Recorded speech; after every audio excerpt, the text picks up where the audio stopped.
Hey, what's up? Hope you're having a fantastic day and welcome back to another video. Now today, I want to answer the question, is the Boss RC-300 still relevant in 2020? At this point, it's a pretty old piece of live looping tech. I think it's been out 6-7 years. I'm 100% sure I've had mine for over 6.5 years at this point, and I've thoroughly enjoyed using this loop pedal. However, there's been loads of new live looping tech released since this pedal came out, and I just want to kind of talk about whether this loop pedal is still a serious contender in the current market.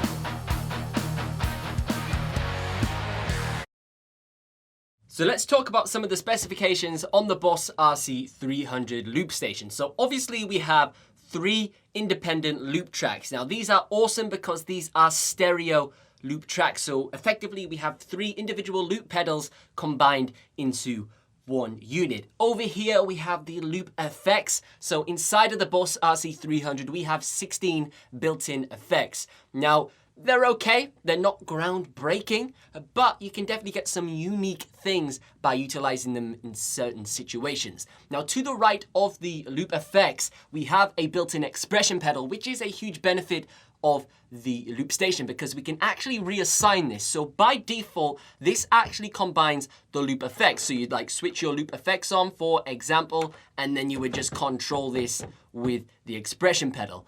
But if you don't want to use the onboard effects, like I personally do not because I have my own like Kemper and my own pedal board for all of my guitar effects, so it's kind of obsolete, this feature for me personally. So I reassign the expression pedal to do a majority of different things inside of the memory edit menu. So for example, we could make this just be the master volume, so we could fade out the master level of our loop pedal and fade it in, make it slightly louder. You can really dive in and customize that to whatever your heart desires.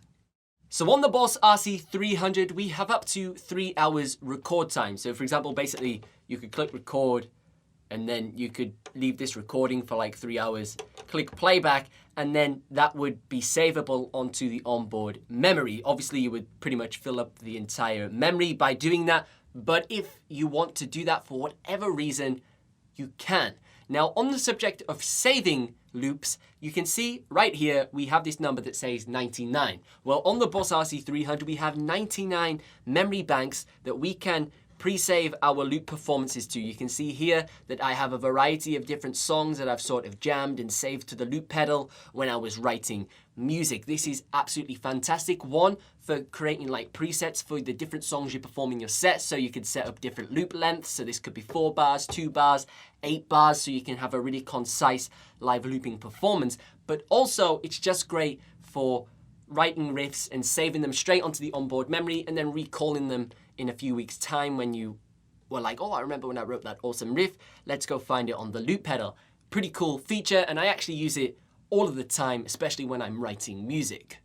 Now on the back of the Boss RC-300, we have a variety of different inputs which are provided. We can plug in our XLR, which is our microphone, so we can do some vocal looping, whether that be beatboxing or just singing and producing harmonies and being your own choir with the loop pedal. And then we also have a stereo left and right input jack. So you could plug in a stereo keyboard, stereo guitar amp, or you could just plug in a couple of mono things. So for example, you could plug in a single acoustic guitar, and then you could also plug in like, I don't know, like a bass guitar or something like that. And you could just use that in order to expand the inputs on the loop pedal. So you could theoretically loop with 3 instruments. You could have a microphone, instrument 1. Second one could be a guitar, acoustic guitar running into the left input on the pedal. And then finally, you could plug something into the right input, for example. And then you could even plug in a bonus instrument, a 4th one, by using the aux input over here. Now the aux input is orientated around plugging in an MP3 player, playing backing tracks, samples, all those kinds of things, but you could get some crazy adapters in order to plug in a other instrument. Now, if you actually want to learn how to expand the inputs of your Boss RC-300, check out this video over here. And if you want even more detail, then check out my Boss RC-300 Ultimate Guide, where I have 57 videos literally telling you all about every single setting on the Boss RC-300, linked in the video description. Now let's talk about the outputs on the back of the Boss RC-300. We have a stereo output, which is our main left and right out. This would go to our front of house speakers. our mixer engineer, whatever, that could just go to the speakers. But we also have a bonus output, which is called the sub out. Now, basically, the sub out allows you to route alternative signal chains to that output. So for example, we can split the main output from the sub output. So effectively, we can create multiple different signal chains. So let me explain. Let's say we have an acoustic guitar and a microphone plugged into our input.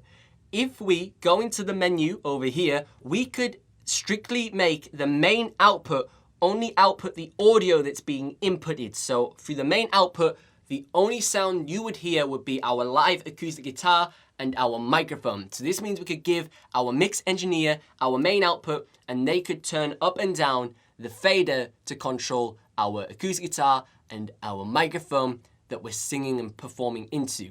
And then additionally, we could then route through the sub output exclusively the loop track audio. So anything we record onto the loop pedal, into the loop tracks, will be outputted via the sub out, separate from the main out. So this means we can give the mix engineer two different options. They can turn up and down our loop pedal volume via the sub out, and then they can turn up and down our live instruments, our microphone and our guitar, via the main out. Absolutely fantastic versatility in order to make sure your sound is spot on during your live show. One of the best features about this loop pedal, hands down. Now, on the subject of controlling the volume, we also have 3 individual track faders over here. So this basically means we can turn down each loop track independently. So we can turn down track 1 or boost track 1 if it's too quiet. Same again for track 2 and also track 3. Awesome feature. Now, one of the really cool things about the track faders is the fact it clicks when it's at 100%. So you can turn the fader up, and then when you hit volume 100 in the center, the loop pedal fader basically kind of clicks into place, and it gives you this sort of physical response that you've nailed it. You know, you're on 100%, and then you can just carry on performing. I love this sort of tactile feedback you kind of get via that motion with the fader. It's very subtle, but it's very, very useful and intuitive when you're performing on stage to just, you know, not worry about it. And then you can go beyond the click to boost it to 200 and double the volume. But I like that little click there. Nice little touch. Now, we also have some extra output volume options as well. We have our master level over here. This just basically controls the output volume of the loop pedal, and we can set the gain via this and send that to our mixer desk. And then we also have our rhythm volume level over here. Now, on the Boss RC-300, we have a built-in rhythm section. So effectively, we have an onboard drum machine, and we have a variety of different things we can choose from. We can dive into the memory edit here, and you can see there's so many patterns, a variety of different genres that we can actually choose. Now, there's one specification that I want to address before we move on with the video, and that is the output quality of the Boss RC-300. The Boss RC-300 outputs at MP3 16-bit, and in my honest opinion, I think this is absolutely atrocious. When I upgraded to the Boss RC-505, which outputs at WAV 16-bit, the increase in audio fidelity was literally night and day. It was insane how crisp the Boss RC-505 was and how much information it retained in the loops compared to the RC-300. Because the RC-300 is outputting at CD quality, which is a very dated format, it really just, especially when you're doing complicated loops, loads of layers, the fact this has unlimited overdubs, you're going to be doing a lot of layering. It just loses all of that crispness that is being inputted into the loop pedal. So for example, let's say you're doing electric guitar looping, you've got an incredible tone coming out of your amplifier, that goes into the Boss RC-300. It does not sound like for like as the original tone because, you know, it's just getting ruined by that MP3 16-bit quality.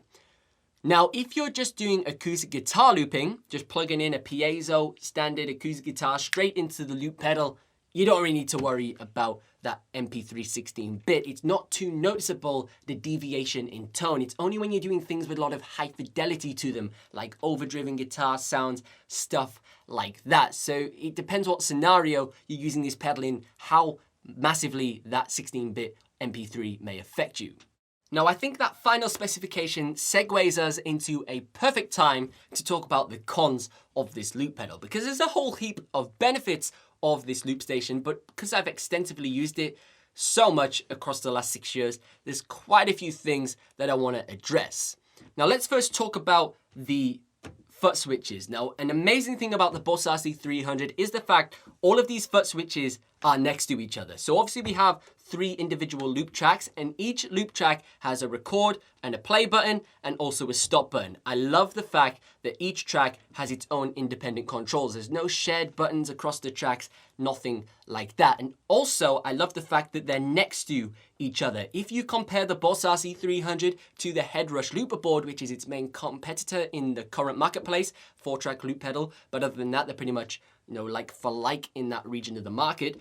You can see on the HeadRush Looperboard, for some ridiculous reason, they put the stop loop track switches above the play buttons, which just is crazy, because let me explain. Imagine these are my feet. This is my left foot and this is my right foot.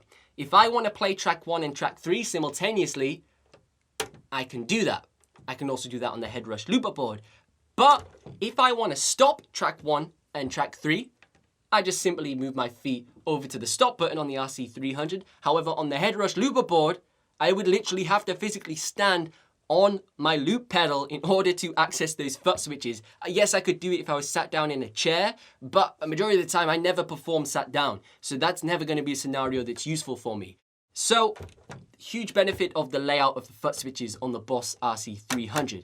However, this foot switch over here, I'm not too keen on. Now, it's not the fact that my balance isn't very good, because obviously when you click this foot switch, you have to physically lift up your foot and go over here because it's on another tier. And you know, you can lose your balance a little bit if you're not very good. But the problem I have is this dial over here. The master volume is located right next to the all start and all stop. So what this means is, especially if you're playing on a stage that you're not familiar with, your muscle memory is not really in tune, and you misjudge your pedal because you thought your loop station was further away or closer to you, whatever reason, you may catch this master volume and it flies up, or you know, it flies down. Most of the time it flies up and it just, you know, it blasts the audience. The amount of times this has happened to me is quite a lot, surprisingly. You may think this is such a minute thing.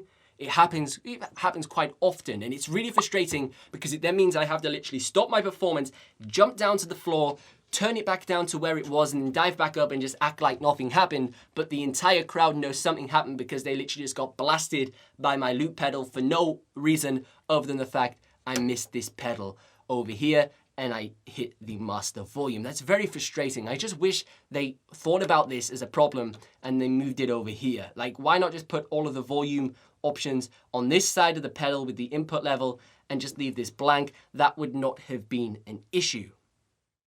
Now, something I don't really like about the Boss RC-300 is these loop light indicators. I love the fact that they're provided, huge benefit to having them, but you can see they're very, very small. These LEDs are pretty minute compared to your foot. One, you can overlap it with your foot and don't even realize you've clicked something, but just the lights in general are relatively small. When you click record, lights up red. When you click play, obviously it lights up green. Now, if you compare this to the Boss RC-505, that thing has huge loop light indicators, very, very vibrant colors as well. You know, it's very obvious what commands you are initiating at any given time when you click the buttons. I feel like the LED lights are a kind of a sacrifice area in order for it to be super concise inside of this foot switch. I would think they could have done a better job.